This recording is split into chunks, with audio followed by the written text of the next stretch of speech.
प्रस्तुत है जिले में आजकल।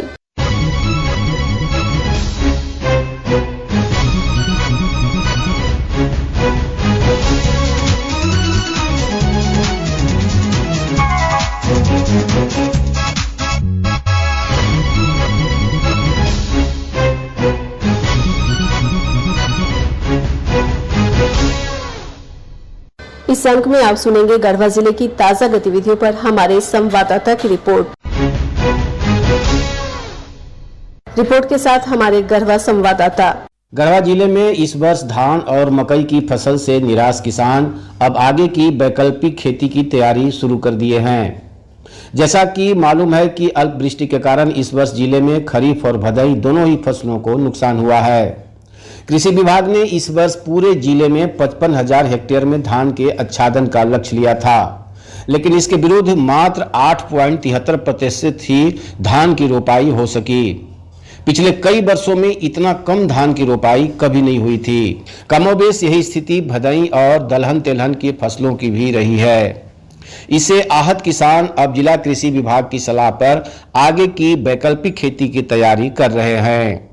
इस संबंध में किसान के नेता नगर उटारी निवासी कमलेश्वर पांडे से बातचीत करने पर उन्होंने बताया, सुखाड़ के चलते बहुत दयनीय हो गई है। धान का फसल चला गया, अब हमारी धान और भदई दोनों चला गया। अब हमारे सामने स्थिति है कि हम कैसे कम वर्षा में अच्छी खेती कर सकें। उसके लिए हमारे विचार से चने की खेती उपयुक्त होगी, सरसों की खेती उपयुक्त होगी,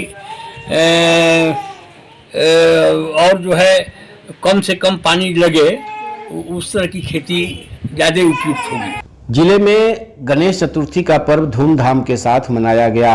इस वर्ष पहली बार यहां कई जगह भगवान गणेश की प्रतिमा स्थापित कर सार्वजनिक पूजा समारोह का आयोजन किया गया था। गणेश जी की प्रतिमा का विसर्जन बीते शुक्रवार को धूमधाम के साथ गाजे बाजे के साथ किया गया। अब पूरे जिले में शारदीय नवरात्र को लेकर तैयारी शुरू हो गई है। दुर्गा पूजा के आयोजन को लेकर समिति का गठन करने से लेकर पूजा पंडाल बनाने का कार्य शुरू हो चुका है। पिछले 2 साल से कोविड महामारी के कारण दुर्गा पूजा का आयोजन पूरे प्रतिबंध के साथ सीमित रूप से किया गया था, लेकिन इस वर्ष कोविड से स्थिति सामान्य होने पर लोग पूरे उल्लास के साथ दुर्गा पूजा की तैयारी में जुट गए हैं। शारदीय नवरात्र के विषय में जिले के सुप्रसिद्ध पुजारी रमकंडा निवासी ब्रिजदेव तिवारी से बात करने पर उन्होंने जानकारी दी कि शारदीय नवरात्र की शुरुआत इस वर्ष 26 सितंबर को कलश स्थापना से शुरू होगी। इस बार 26 सितंबर से नवरात्र की शुरुआत हो रही है।